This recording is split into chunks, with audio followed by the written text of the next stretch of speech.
మనల్ని ఆయన స్థిరపరిచే దేవుడు. ఒకవేళ మీ జీవితాల్లో అస్థిరంగా ఉన్నారేమో ప్రియులారా, దేవుడు ఆయన అంటున్నాడు స్థిరపరుస్తాను.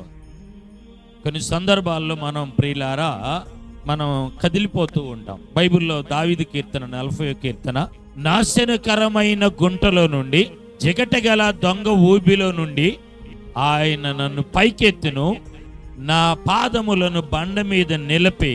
అంటే ఏంది? భక్తుని అడుగులు స్థిరంగా లేవు.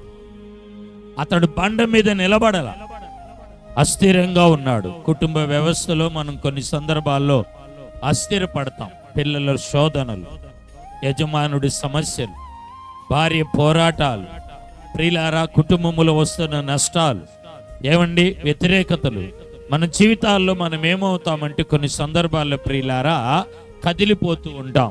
భక్తుడు అడుగుతాడు, నా పాదాలను బండ మీద నిలబెట్టయ్యా, నేను అస్థిరంగా ఉన్నాను, స్థిరపరచమని.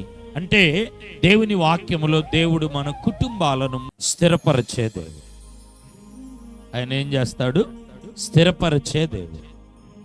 స్తోత్రం, స్తోత్రం. ఆయన మనల్ని ఏం చేస్తాడండి? స్థిరపరుస్తాడు. స్థిరపరిచే దేవుడు.